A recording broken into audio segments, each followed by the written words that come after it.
Hi, everybody. Welcome back to Talk with TQ and the Energy Stoners Cafe. We're going to continue our discussion with Dr. Cedric about the 7 steps for self-advocacy and good health. Now we're going to talk about elimination and why is elimination so very important to good health and self-advocacy for your health. So, okay, elimination. Now, most people think one of two things, but it's really something else, right? Yes, thank you for having me again, Tony. It's my pleasure. Yes, so when it comes to elimination, we have to understand why it's so important. The body is constantly taking things in, from the foods that we eat to the air that we breathe to the products that we apply on our skin, from lotion to deodorant to perfume to cologne. We're constantly putting things in and they're getting absorbed into our bloodstream. But not everything that we put in our skin or consume or even breathe is actually good for us. So there has to be a way to get some of the harmful components of the things that we do every day out of us. And this is why elimination is so important. The body has, in fact, several mechanisms, several channels of elimination that it uses to get rid of these things, because anything that is harmful that stays in your body can actually lead to the development of some sort of chronic disease. Now, most people think elimination, well, it's urinating and defecating. But those aren't the primary ways that our bodies actually naturally eliminate. Well, great point. By the way, urination and pooping, right, having a bowel movement, they are ways in which we can get rid of waste. But what we're advocating is that there are other ways that we can get rid of waste, including, for example, the use of our lungs, our skin, right, our colon, which is the bowel movement. So there are other ways in addition to those, even though people primarily think that those 2 ways are some of the main ways in which we get rid of waste from the body. But there are other ways that we can get rid of waste from the body. So talk about how breathing is a mechanism for elimination. Great point, Tony. So breathing, for example, or the process of respiration involves exchanging CO2, carbon dioxide, which is produced in our body, exchanging it as a waste product in exchange for oxygen, which is something that is crucial. In fact, your lungs are responsible for this exchange. So oxygen is taken from produced by plants, taken from the air, and it actually goes and gets delivered by the blood to every single cell in your body.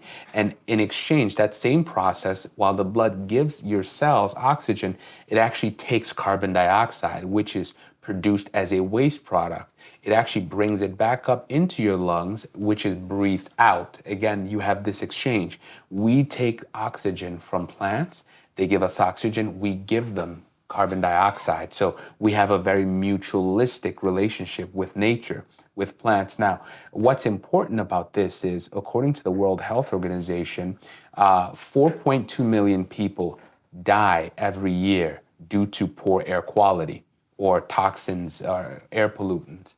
In fact, in addition to poor air quality, tobacco smoke is responsible for nearly 1 in 5 deaths here in the United States. So that shows the importance of our lungs in making sure that a lot of the waste that we take in, whether it's through poor air quality, being in a particular community or being in a particular part of the country or part of the world with a lot of air pollutants, or just being exposed to, let's say, secondhand smoke or just cigarette smoke or maybe even cigarette smells. Those things are harmful. They're harmful to us. And so you have an organ system like your lungs that is constantly working to make sure that a lot of the harmful things that we breathe in can actually, be exchanged for what it actually needs, which is oxygen. So I noticed also, we know this for a fact, when you kind of walk, let's say you're a runner, there's going to be perspiration. And so the perspiration, I imagine, contains toxins as well? Yes, so you're alluding to the skin. Yes. By the way, Great point, Tony. The skin, interestingly enough, is one of the largest organs in the body. In fact, it's one of the largest organs for detoxification in the body. And so, one of the ways in which the skin protects us and keeps us healthy is number one, it acts like a barrier. Okay, the skin protects you from germs, bacteria, anything that tries to get inside of you. So the first gate that it has to cross is the skin barrier. Also, another thing is, like you said, when you exercise or you walk or perform any sort of cardiovascular activity or physical activity, your body will begin to sweat. And sweating is actually a very good thing. We often look at sweating as a way to cool the body down, right? Because you're usually when your body is hot, you start to sweat, and or you can just stand out under the sun and you'll start to sweat. So sweating is a way in which the body uses some water to cool you down, but it also has another function. It's a way for the body to get rid of waste. It's a way for the body to get rid of things such as ammonia. And so sweating Ammonia. sweat, and there are different things as well. Certain viruses that are and harmful pathogens that the body is trying to get rid of will be pushed out along with the sweat. So sweating is not only a way for the body to keep you cool, but it's a way for the body to get rid of excess waste. Because remember this, our everyday lives, we're constantly eating things that aren't good for us. We're breathing air that is full of pollutants that are not good for us, or maybe we're exposed to cigarette smoke, for example, and we're applying things on our skin that just is not good for us. So and usually the way we apply them is on the skin. So the skin has got to have a way to get rid of some of that stuff, right? And so sweating is one of the best things you can do as far as getting rid of waste from the body. What is a really good way? Because I know, many people, and I think I'm right about this. I don't have actual data on this, but I believe that African American people, African people of African descent, take particular care of our skin. I find that we're more likely to use like some kind of lotion or some kind of cream on our body afterwards. I use natural thing all the time, head to toe, but there are all kinds of products out there, that have things in them that smell good or claim certain things like glycerin, but there are some things that are pure, and there are those among us, I'll say every race, that are total naturalists when it comes to that, when it comes to our skin. Some people use only cocoa butter, nothing else. Some people use only shea butter, nothing else. Some people use only Cetaphil and nothing else. But that's chemical based, but it does make the skin very soft and smooth. I'm just curious about what is the best way to nourish and protect our skin. As far as nourishing and protecting our skin, one thing that I will say is this. When you mentioned some people using cocoa butter, I wanted to raise my hand and say that that's me. No, well, when you look at the average product, skincare product or body lotion that's available out there, it amazes me how sometimes I take a look at the ingredients and I'm trying to say them. I can hardly say them, let alone Propylene glycol. right. I can hardly say some of these ingredients, let alone know what it does to the body. But what I can say is this. This goes back to what I was talking to a little bit ago, which is we're putting in all of these chemicals inside of us. Very few people know what they do, but I can guarantee you it's not necessarily a good thing, right? So there has to be a way in which you can get rid of these things. Ideally, we would be using natural products, but then we come into the same problem that we face. Usually the healthier products, the better for you products will tend to be a little bit more expensive. So are people willing to make that investment in themselves or that investment for their health, right? Most people will often just go for the cheaper products and not think of the repercussions of putting all of these chemical compounds on their skin. We don't think about the repercussion of putting these things, the repercussions 10, 20 years from now. It's only when 10, 20 years comes up that, God forbid, you have cancer or some sort of skin cancer, or some sort of skin issue that people wonder, well, where did this happen? Well, it's really not natural because for years you've been putting things on your skin that led up to this, right? And of course, when you were putting them in, maybe you did not exercise the channels of elimination. Maybe you did not allow for these channels of elimination to do their job and try to get rid of some of these waste. And so that's what it comes down to. As far as the best product, you really have to look at what you're trying to find, what you're trying to achieve for yourself, as far as whether you just want hydration, smooth skin, or what it is, something with a little bit of fragrance. And again, I would be careful of things that have fragrance because again, these fragrances, though they make you smell good, you've got to look at what they're actually doing once they come inside of you. And so we don't think in terms of long term, unfortunately, when making a choice. So I am not a dermatologist, so I cannot tell you the best thing for you. But what I can say is this: I am mindful of anything that I use and all of the chemicals that they have. And though you cannot always avoid them, you can take steps to minimize the amount of toxins that is inside of your body, and sweating is one of them. Yes, and so people, I'm sure, that say, I don't like to exercise, I don't like to sweat, I don't want to sweat. I don't like to sweat either, but when I do it, I realize I've done something really good for myself. I'm not saying you should go out in this excessive heat that we occasionally get, but perspiration is good. I've noticed that certain people have like a genetic thing in their family where they sweat more than others. I'm wondering if that's like a normal thing. Is that something that's like a good genetic trait? And what can people do to make their skin work better for them? Well, that's a great question. I'm not sure if I assume maybe it's likely that it's a genetic trait. I think it's a wonderful thing because, again, you want to sweat because there's a purpose to sweating. Yes. Sweating is your body's way of keeping your skin cool, but also getting rid of toxins. Yes. So consider that as a way to practice elimination, essentially.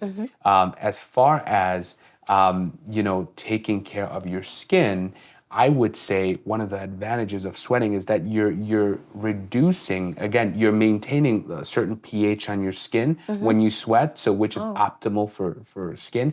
You're getting rid of harmful bacteria. You're creating an environment where only the beneficial bacteria can live and thrive, whereas anything harmful that you may come in contact with, whether by touch or aerosolized, is going to have a more difficult time colonizing your skin. And so that reduces your risk for things like rosacea and all these other skin conditions that may, acne, for example, chief among which would be acne. So you're reducing your risk. So I would encourage everybody, make sure that you sweat, as often as you can. And usually, it may be easier to just say it's important to exercise. And whether it's light, medium, or heavy, make sure you're exercising. Make sure you're getting your blood to flow, right? Because when you exercise, your blood flows. That exchange of CO2 waste for oxygen is taking place. And of course, you're able to filter the body. So one of the ways in which you cleanse your body is through exercise because it leads to your lungs performing well. It actually leads to sort of like your digestive tract, your colon to actually, you poop a little bit better. Because you're moving, the movement. The movements, that's right. And of course, going back to the skin, you're sweating. So exercise really helps you tap into several of your channels of elimination. I'm going to ask you about exercising outdoors because I see exercising outdoors as being like the human's collaboration with nature because of the CO2 that because even plants, house plants, people would poo-poo about talking to the plant, but you're actually nourishing the plant when you talk to it because you're expelling CO2, which is our waste, and their nourishment, and they return the favor. Yes. They return the favor through oxygen. Yes. Yeah, I know that we had someone on some while ago that talked about forest bathing. Forest bathing, yeah, going into the forest, being there, sitting down in the forest and bathing in the oxygen that the trees and the plants are offering. I mean, that's like, some people, that's a little woo-woo for them, but something, it really feels good. I would imagine, and that's a really good point, Tony, I would imagine anything that sort of takes you away from the hustle and bustle of modern society, Yeah. or even maybe away from your phone, right? Technology Yeah, for a little right. bit. It's true. I know some people do this thing called grounding, which is where you take off your shoe, then you kind of walk barefoot in nature. These things have a tremendous psychological benefit, and which translates into physical benefit. So Yeah. I would definitely see those things as being helpful. Yeah. As far as just taking a break from anything, from society, from technology, your mental health, just resetting your body. Those things I believe would be helpful as well. Yes. I think that also, I just wondering what your take is on this. The seasons that we have, especially here in the Northeast, we're blessed with like all of the seasons, and each one brings its own brand of joyfulness and health and healthfulness. I'm thinking about we're right now we're in the middle of summer, but soon we'll be complaining about the heat, the cold, and the wind, and then we get that seasonal affective disorder. Yes. Now, is that a result of not being able to be outside in nature? Because most people won't go out when it's cold. That's a great question. I will, but most people won't. Seasonal affective disorder, or it's a form of depression, right? You have depressive symptoms. And part of it is that, as humans, we thrive when exposed to the sun. Yeah. Ideally, we want, something like in the high 60s or maybe low 70s, but you can't always get that exact temperature, Yeah. right? Like now, lately, we've been getting in the 80s and 90s. Yeah, 90s, But yeah. ideally, humans are meant to be exposed to sunlight. The sun does several things for us. In fact, it helps produce vitamin D. The way it does that is when sunlight, solar rays hit your skin, there's this compound that your body makes. It's called cholesterol. And so when the sunlight hits your skin, it comes into contact with cholesterol, and it actually converts cholesterol into ergocalciferol, which in layman speak is vitamin D. So you're getting free vitamin D from exposure to the sun, which is good for your bones, which is also good for your mental health. And so, one of the reasons why during the winter you tend to be, have these depression symptoms is particularly because we're not getting enough vitamin D. And of course, the fact that most people tend to be homebodies and homebound, we're not social as much as we are when it comes to the summertime. So, of course, all of those things play a role in creating a depressive environment for the mind. Of course, I would also say and link this to our gut health, right? Because again, the gut is the second brain. I can't tell you enough that if you're someone who is struggling with symptoms of depression, in addition to doing whatever your doctors told you, I would strongly encourage you to adopt a diet that is full of prebiotics, probiotics, fiber, because you want to nourish your gut microbiome, your gut environment, the gut bacteria. You want to nourish them and make sure that they're producing the right chemical compounds to offset, the symptoms of sadness that you're experiencing in your mind. People don't really understand the connection, It's if someone has an ulcer, their stomach's bothering them, and the ulcer is usually associated with some kind of mental tension, anxiety that causes the stomach to hurt. And it's very unusual to hear people associate the two, the brain and the gut. Usually it's like, when I get nervous, they'll say my stomach hurts. But that doesn't mean that it's not a problem with your gut. If they think it's a problem with their mind, you wonder which came first, the stomach ache or this. Right. Which is it? What comes first, the stomach ache or the... Well, I will say this: there are more neurons connecting your gut to your brain than almost anywhere else. And I think that tells us something, that there is an explicit connection between the two. And so to simply look at one without looking at its impact on the other is really doing people a disservice. I would strongly encourage anybody who's struggling with the brain, with mental issues, to also look at their gut. look at what you're eating. Are you eating a diet that's contributing to the production of unpleasant chemicals, harmful chemicals?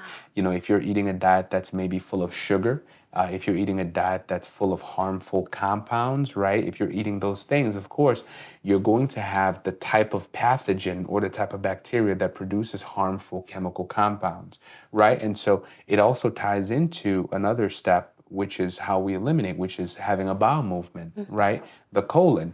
It's important to make sure that your colon is active, right? That you're pooping, you're having at least 1 to 2 bowel movements a day, even as an adult. Somebody said this, the average American eats breakfast, lunch, dinner, and maybe 2 snacks in between, but they'll go 2, 3 days and poop 1 time. Well, the question we have to ask ourselves is, wait a minute, if you go 2, 3 days and you're eating, 4 or 5 times a day, well, what's that food doing in your gut? What's it doing in your system, Yeah. right? Well, it's going to lead to things such as Crohn's disease, such as irritable bowel, inflammatory bowel disease, it's going to create all sorts of diverticulitis and leaky gut and everything. So it's important to make sure that your gut is working properly, that you're having these bowel movements. Now, a lot of people aren't having these bowel movements, right? And so by the time they realize there's something wrong, maybe you had a colonoscopy and they discovered polyps developing. Maybe they discovered that there's some sort of tumor growing there, and that's in large part, due to the neglect of our gut health. Yeah. And so it begs the question: well, are we eating enough fiber as a society? Why aren't we eating enough fiber? The typical standard American diet, it's very low in fiber. Yeah. And White so, flour, exactly. white sugar. The Yeah. fiber's been removed. Yeah. And so that leads to the development of a lot of these digestive disorders, which blunts the body's ability to eliminate waste, okay? Or it slows down the body's ability to eliminate waste, which leads to the accumulation of toxins into the body and can lead to a host of digestive disorders. Again, Crohn's disease, diverticulitis, leaky gut, inflammatory bowel disease, irritable bowel syndrome. All of these different chronic diseases can result from simply not eliminating often enough through your colon. And so, again, the problem starts here, not here. Yes, a lot of it, believe it or not, has to do with how you take what you're eating, right? Food is medicine. And so if you eat a certain way, it creates a certain environment along your gut and it favors certain types of microbes. Now, you can favor harmful microbes or you can favor helpful microbes. So we talked about sugar in a previous interview. If you're eating a diet full of sugars, well, you're feeding harmful microbes and they're going to release chemical compounds which ultimately affect your brain and it affects your mood, right? This is why sugar can make you feel good, but it also can lead to depression, right? Yeah. And so it makes you feel good, but it makes you feel good for the time being. Once the sugar high is over, well, it's back to feelings of depression. Whereas if you ate well, you'd be creating an environment along your gut that is favoring bacteria that are actually mutually beneficial to you. And those bacteria will produce compounds that are actually helpful, that affect your mood and your mental health in a positive way. So I guess if you have a sweet tooth, it's best to do what you know is right, which is eat fruit for your sweet tooth, right? Well, yes, because as far as having a sweet tooth, eating fruit actually, especially if you eat a fruit that's packed with fiber. So when you're eating a fruit, eat the skin, such as an apple, because you want fiber because fiber blunts the release of sugar, right? And so it slows down the absorption of sugar into the bloodstream, which reduces the insulin spikes, which is often problematic, which is what actually leads to a lot of inflammatory reactions in the body, which leads to the development of type 2 diabetes and a whole obesity and a whole host of other chronic conditions. And as far as the fiber, there's cellulose, and then there's the grain fiber, is a different kind of fiber. I imagine a combination is ideal. What do you know? Well, here's what I will say as far as fiber is concerned. Ideally, you want to get fiber from whole foods. Now, of course, for some people, they can't. So you can choose some sort of supplement, which comes, you have Metamucil, you have different types of fibers, Yeah. plant-derived fibers. Those things are very helpful as well. But I favor eating foods that are naturally high in fiber. So you can find them in fruits. I would also say this, in addition to fiber, you want to eat foods that are going to be able to give your body prebiotics. Now, prebiotics are food for your probiotics, Right. right? So you want to nourish the healthy bacteria. So again, sugary foods or foods that are high in sugar will nourish the harmful bacteria. But foods that are full of fiber and prebiotics are going to nourish the helpful bacteria. So it's almost like whichever type of bacteria you feed will have an impact on your mind, your brain, and your mental health. And so a lot of people, unfortunately, that find themselves in an unhealthy state are usually eating in a way to feed the harmful bacteria. Whereas when you make the switch to eating foods that are healthy, that are holistic, that are packed full of prebiotics, right? Like kimchi, sauerkraut, I love kimchi. all of those things, you're eating foods that are going to offer prebiotics in your system, which are then going to help nourish the helpful pathogens or bacteria.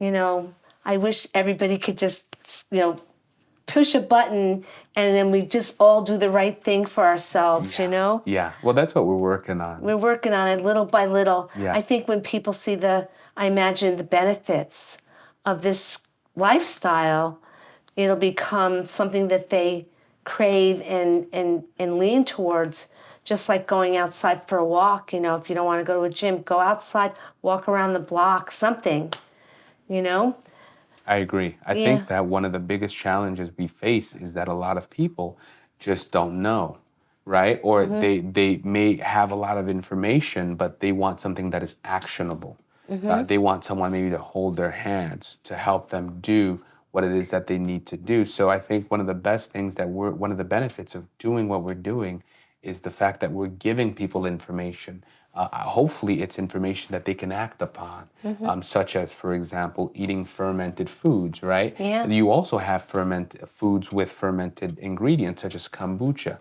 Yes. These things are now more mainstream and they've gained traction. So instead of buying your typical soda, right, or maybe even your diet soda, try something with kombucha instead, or one of these fermented ingredients, because they contain prebiotics, which feed your probiotics in the gut.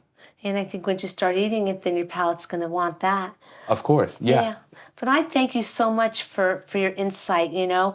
I think a lot of people know they have to make certain changes, and I definitely advocate for self-advocacy, definitely, because you can't always get to the doctor, but in the book, you talk about things that are just really easy or simple or logical that just make plain sense.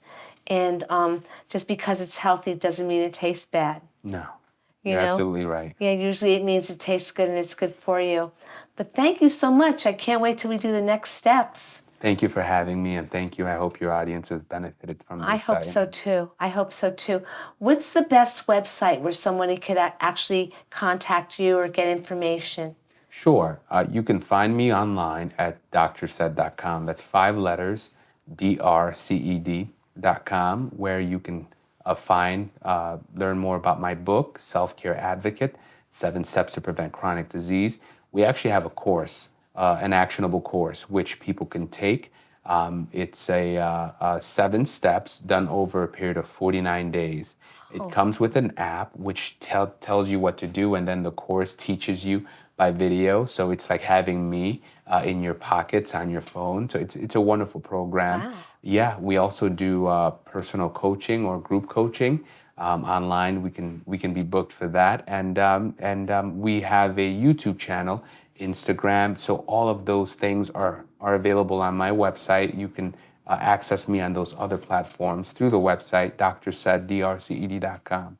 There you go. We got it. This is great. Thank you so much for doing it. I feel healthy just talking to you. Well, thank you. I'm glad. I feel like a vision of health right now, just hearing this stuff. No, it's something that feels good. Amen. It feels good to do the right thing for yourself and make yourself healthy and advocate for your own health. And I thank the audience for once again coming to listen to the Energy Stoners Cafe and talk with TQ. And check out this book. It's great.